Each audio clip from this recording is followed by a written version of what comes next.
Hello बच्चों, good morning. आज हमारा कार्यपत्रक नंबर 4 है और इसमें हम पढ़ेंगे बेटा आंकड़ों का दंड आलेख द्वारा निरूपण। इससे पहले वाले जो भी हमारे वर्कशीट आई थी उनमें हमने देखा था आंकड़े क्या होते हैं। तो एक बार रिवाइज कर लेते हैं। आंकड़े होते हैं हमारे जो सूचनाओं को जो हम एकत्रित करते हैं, इकट्ठा करते हैं, वो हमारे क्या थे, आंकड़े थे। फिर हमने पढ़ा था माध्य क्या होता है, ठीक है। फिर हमने देखा था बहुलक क्या होता है और माध्यक क्या होता है और परिसर के बारे में। ये सारी चीज़ें हम पिछले वर्कशीट में पढ़ चुके हैं। तो आज हम देखेंगे कि आंकड़ों का दंड आलेख द्वारा निरूपण, यानी कि आंकड़ों को हम कैसे निरूपित करते हैं, किसके द्वारा, दंड आलेख के द्वारा। तो आज हम दंड आलेख बनाना सीखेंगे, ठीक है। तो जैसा कि हम कर रहे थे कि हम ये जानना चाहते थे कि वीक में कितने विद्यार्थी कौन कौन से दिन वर्कशीट कंप्लीट करके भेज रहे हैं, तो उसका डाटा हमने कलेक्ट कर लिया। तो ये हमारे पास डाटा है। दिन है हमारा सोमवार और यहाँ पे 34 स्टूडेंट भेज रहे हैं वर्कशीट कंप्लीट करके, ठीक है। मंगलवार को भेज रहे हैं 28 बच्चे, बुधवार को भेज रहे हैं 45 बच्चे और गुरुवार को भेज रहे हैं 48 बच्चे, शुक्रवार को 39 और शनिवार को 35, ठीक है। तो ये मेरा क्या है बेटा, डाटा, यानी कि ये क्या है, मेरे आंकड़े हैं। और इन आंकड़ों को मैं दंड आलेख के रूप में प्रदर्शित करना चाहती हूँ। किसके रूप में प्रदर्शित करना चाहती हूँ, दंड आलेख के रूप में। तो पहले मैं आपको दिखा देती हूँ कि दंड आलेख कैसे होता है। देखो, ऐसा होता है दंड आलेख। तो सबसे पहले आप क्या करेंगे, शॉप पे जाके ग्राफ पेपर ले आएंगे। क्या ले आएंगे, ग्राफ पेपर। उनको बोल देना कि ग्राफ पेपर दे दे। ऐसे लाइनें होती है ग्राफ पेपर पे, ग्रीन कलर का होता है, वाइट कलर का भी मिल जाएगा, ठीक है। तो वो ग्राफ पेपर लेके आना है और उस पर बनाना है, ठीक है। तो सबसे पहले हम स्टेप देखते हैं कि क्या क्या स्टेप है हमारे दंड आलेख बनाने के, ठीक है। सबसे पहले तो हम क्या करेंगे, अपना जो भी हमारे पास आंकड़े हैं वो इकट्ठा कर लेंगे। तो फर्स्ट स्टेप तो हमारा यही होगा कि हमारे पास प्रॉपर आंकड़े होने चाहिए, प्रॉपर डाटा होना चाहिए, ठीक है। उसके बाद हम क्या करेंगे, ये देखो, एक लाइन इधर खींचेंगे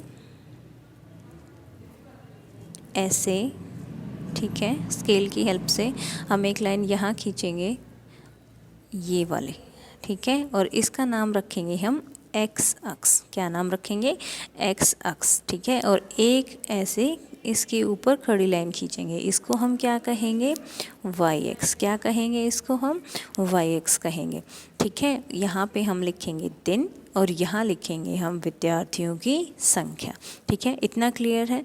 उसके बाद कह रहा है ये हमारा स्केल है, यानी कि पैमाना है वाई एक्स की ओर। 1 सेंटीमीटर को माना है हमने, वो किसके बराबर है, 10 विद्यार्थियों के बराबर है। यानी कि जो ये दूरी है इतनी, ये हमारी 1 सेंटीमीटर है। हमारा जो स्केल पे 1 सेंटीमीटर होता है, ठीक है। और ये माना है मैंने 10 के बराबर, यानी कि यहाँ से यहाँ तक मैंने लिखा 0 से 10। देखिए, ये 0, यहाँ पे 10, फिर 20, फिर 30, फिर 40, 50, 60, 70, ठीक है। ये डिस्टेंस हमें इक्वल लेनी है। ऐसा नहीं है कि हम पहले 0 से 10 लिख देंगे, फिर हम 15 लिख दिया, फिर 20 लिख दिया, ऐसे नहीं करना है। अगर मैं 0 से 10 यानी कि 1 सेंटीमीटर को अगर मैं 10 मान रही हूँ तो हमें बीच में 10-10 का ही गैप रखना है, ठीक है। तो 0 से 10, 10 से 20, 20 से 30, 30 से 40, ठीक है।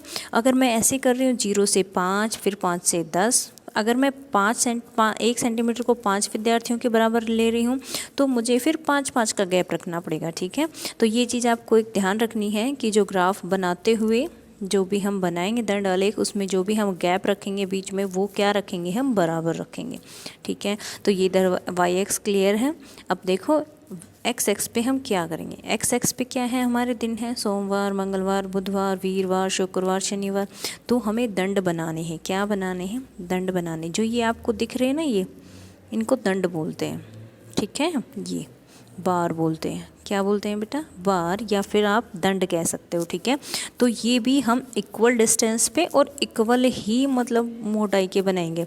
तो देखो, यहाँ से यहाँ तक ये गैप रखा है मैंने। एक दंड मैंने ये बनाया, दूसरा मैंने ये बनाया, तीसरा ये, और यहाँ पे लिखा सोमवार, ये मंगलवार, ये बुधवार, ये वीरवार। ऐसे बनाना है हमें, ठीक है। उसके बाद चलिए हम अपने क्वेश्चन पे पहुँच जाते हैं कि क्वेश्चन क्या कह रहा था। सोमवार को कितने विद्यार्थी हैं बेटा, 34 है, और मंगलवार को कितने हैं 28 हैं, बुधवार को कितने हैं 45। तो पहले हम 3 का बनाएंगे दंड। तो देखो सोमवार को कितने विद्यार्थी हैं मेरे 34 विद्यार्थी हैं। तो देखो अब नीचे पहुंच जाओ, थोड़ा सा जूम कर लेते हैं इसको। देखिए ये मेरा सोमवार है, सोमवार को कितने विद्यार्थी हैं 34। कितने हैं 34। तो जो ये मेरा सोमवार वाला दंड था या सोमवार वाला जो मेरा बार था, इसको 34 जितना ऊपर उठाना है। कितना ऊपर उठाना है 34, यानी कि 34 तक लेके जाना है। ठीक है, ये मेरे को पता है 10 है, फिर ये 20 है, ये 30 है। 30 तक समझ आ गए सभी को। उसके बाद देखो अभी 4 ऊपर और लेके जाना है। कितना ऊपर लेके जाना है 4 ऊपर और 4 ऊपर और लेके जाना है। तो ये देखो फर्स्ट मेरी लाइन थी 0 से 10 के बीच में, इसके बीच में कितनी लाइन है 5 लाइन है, 5 है। लेकिन मैं कह रही हूँ कि वो 10 तक है, 0 से 10 तक है। तो एक लाइन कितने की होगी बेटा 2 की होगी, तभी तो 10 बनेगा। यानी कि जो एक लाइन है वो मेरी 2 के बराबर है। ठीक है, तो 30 तक तो हम पहुँच गए। अब 30 एक लाइन ऊपर ले जाएंगे तो वो एक लाइन 2 के बराबर है, तो 32 पहुँच गए। फिर एक लाइन और ऊपर ले जाएंगे, वो भी 2 के बराबर है, तो किसके इक्वल आ जाएगा मेरा 34, यानी कि 34 के इक्वल आ जाएगा। तो ये मैं लेके आ गई 34 तक। ठीक है, इसके ऊपर आपने लिख देना है कि ये मेरा क्या है 34 है। ठीक है, उसके बाद देखो मंगलवार क्या था मेरा 28 था। तो मंगलवार वाला जो दंड है मेरा, मंगलवार वाला जो बार है वो कहाँ तक लेके जाना है 28 तक। नंबर हमारे यहाँ लिखे हुए हैं, तो इसमें देखो 28 कहाँ पे होगा, ये 10 है, ये 20 है। उसके बाद देखो 28 है, वो मेरा 30 के नियर है ना, लेकिन 30 से कितना कम है 2 कम है। 2 कम मतलब एक लाइन नीचे, तो 30 से हम एक लाइन नीचे तक लेके जाएंगे। या 30 से जो नीचे वाली लाइन है ये मेरी 30 वाली लाइन है, इससे एक लाइन नीचे तक हम इस बार को ऊपर उठाएंगे, यानी कि दंड को ऊपर उठाएंगे। ठीक है, तो ये कितना था मेरा 20, ये तो मेरा 34 था, और ये मेरा कितना है 28, यानी कि 28। अब बुधवार वाला कितना था बेटा 45, कितना था 45। तो देखो बुधवार वाले ग्राफ को बार को कहाँ तक लेके जाना है, बुधवार वाले दंड को हमें 45 यानी कि 45 तक ऊपर उठाना है। तो ये तो सीधा सा मुझे दिख रहा है ये 40 है, बाकी का काम ऊपर का बच गया, यानी कि 45 कितना होगा, एक लाइन 2 की है ना, 2 + 2 + 1, तो एक ये लाइन, एक ये 2 लाइन ऊपर लेके जाएंगे, 1 2। अब बेटा एक लाइन 2 के बराबर है, लेकिन मुझे तो एक ही चाहिए, तो जो 2 लाइनें हैं उनके बीच में ले लेंगे ना। जैसे ये बीच का गैप 2 के बराबर है, तो एक इसके बीच में होगा कहीं पे, है ना। तो ये इसने यही किया है। देखिए आप, जूम करके मैं आपको दिखाती हूँ एक बार। ये देखो, ये 40 था मेरा, यहाँ पे मेरा 40 था, फिर यह एक लाइन ऊपर ली तो ये 42 हो गया, ये हो गया मेरा 44। अब देखो यहाँ होता ना 46, लेकिन ये इससे थोड़ा सा कम, क्योंकि मेरा कितना है बेटा 45 है, इसलिए हमने इसको थोड़ा सा नीचे रखा है। ठीक है, चलिए नेक्स्ट देखते हैं। बुधवार के बाद है मेरा वीरवार या बृहस्पतिवार। ये कितना है बेटा, शायद ये मेरा है 48। ठीक है, तो वीरवार वाले दंड को हम कहाँ तक लेके जाएंगे 48 तक। ठीक है, ऐसे ही आपको शुक्रवार का करना है, ऐसे ही शनिवार का करना है। ठीक है, तो ये आपको समझ आ गया सभी को। तो ऐसे ही हमें हमारे क्वेश्चंस करने। तो चलिए क्वेश्चन देखते हैं, क्वेश्चन क्या है हमारे। फर्स्ट क्वेश्चन है बेटा हमारा, निम्नलिखित आंकड़े किसी कक्षा के 6 विद्यार्थियों द्वारा 50 में से प्राप्त किए गए कुल अंकों को दर्शाते हैं। इन्हें एक दंड आलेख द्वारा निरूपित कीजिए। हमें क्या बनाना है, दंड आलेख बनाना है। ठीक है, और डेटा हमारे पास है, यानी कि हमारे पास हमारा डेटा ये रहा, यानी कि आंकड़े हमें गिवन है, हमें क्या बनाना है, दंड आलेख बनाना है। तो सबसे फर्स्ट स्टेप क्या था हमारा दंड आलेख का, ग्राफ सभी बच्चे लेके आएंगे। हमें सिर्फ ग्राफ पेपर पे ही बनाना है, वैसे कॉपी पे कोई नहीं बनाएगा, ग्राफ पेपर पे ही बनाना है। तो इसीलिए हम ग्राफ पेपर लेके आएंगे और उस पर सबसे पहले हम ये लाइन खींचेंगे। इसका क्या नाम था, सभी बोलेंगे साथ में, क्या नाम था इसका, एक्स अक्ष था। ठीक है, ये मेरा एक्स अक्ष, देखिए ये मेरा एक्स अक्ष था, और इसके ऊपर यूं हम खड़ी लाइन खींचेंगे, ये क्या था मेरा वाई एक्स था। ठीक है, तो ये दोनों चीज़ें हमें सबसे पहला स्टेप हमारा ये है, एक्स अक्स लिख दिया, ये वाई एक्स। यहाँ पे हम लिखेंगे विद्यार्थी का नाम, ठीक है, और ये होगा मेरा प्राप्त अंक। जैसा ऊपर बनाया गया है बिल्कुल वैसा ही है, लेकिन नाम हमें ये लिखने जो यहाँ पे लिखे हुए हैं। यहाँ पे ऐसे ही हमें बार यानी कि दंड बनाने हैं।